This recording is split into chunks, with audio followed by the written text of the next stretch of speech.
ચોક્કસપણે મેં તમને કીધું એમ કે ભાઈ જ્યારે દલિતનો દીકરો લડે છે ગુજરાતમાં એ આમ આદમી પાર્ટીનો જ કાર્યકર્તા છે, એ કોઈ બીજેપીમાંથી આવી નથી. આમ આદમી પાર્ટીએ જ એને મેન્ડેટ આપ્યો છે. તો કડીમાં શા માટે રિસોર્સિસ ન લગાડવામાં આવ્યા, વિસાવદરમાં જ કેમ લગાડવામાં આવ્યા? એટલે કહેવાનો મતલબ એમ છે કડીમાં માત્ર ને માત્ર ખાલી વિસાવદર કડીમાં એક રોડ શો થયો, એમાં મારી પણ હાજરી હતી, આતિશીજીનો સંજયસિંહની એક માત્ર સભા થઈ હતી. એ સિવાય કોઈ રિસોર્સિસ નહીં, કોઈ બૂથ ઉપર મેનેજમેન્ટ આખી જે આમ આદમી પાર્ટીની જે કાંઈ રિસોર્સિસ હતા, જે પ્રદેશના નેતાઓ હતા, દરેક જિલ્લાના જે પદાધિકારીઓ હતા, એ બધા વિસાવદર હતા. કડીમાં કોઈ પણ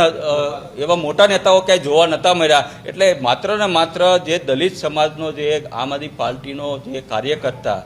જે કડીમાં લડતો હતો, લોન 10 લાખની લોન લઈને લડતો હતો, એ આજે એની જાતને એકલો સમજી ગયો. એટલે ક્યાંક ને ક્યાંક મને પણ એવું થયું છે કે ભાઈ આમ આદમી પાર્ટી એની મૂળ વિચારધારા, જે બાબા સાહેબ આંબેડકરની જે મૂળ વિચારધારા હતી, જે ભગતસિંહની જે મૂળ વિચારધારા હતી, એનાથી ક્યાંક ને ક્યાંક ભટકી રહી છે. એટલે મને ક્યાંક ને ક્યાંક એવું લાગી રહ્યું છે, મારા શીર્ષ નેતૃત્વને હું આ મેસેજ આપવા માગું છું કે જે આપણે આમ આદમી પાર્ટીની જે મૂળ વિચારધારા હતી, જે ખરેખર બાબા સાહેબ આંબેડકરની હતી કે ભાઈ નાના ગરીબ વ્યક્તિઓ જે હોય રાજકીય રીતના આગળ આવે, સ્ટ્રોંગ બને અને નાના લોકોનો આપણે અવાજ બનવો જોઈએ. એની જગ્યાએ આપણે જો આવી રીતના જ્ઞાતિવાદી, જાતિવાદી જે પાસના કન્વીનરો જે હોય, જેને અનેક લોકોના ભોગ લીધા હોય, જ્યારે કોંગ્રેસની સભાઓ જ્યારે હતી 17માં, મેં જોયું છે બોટાદમાં કે એ લોકો જ્યારે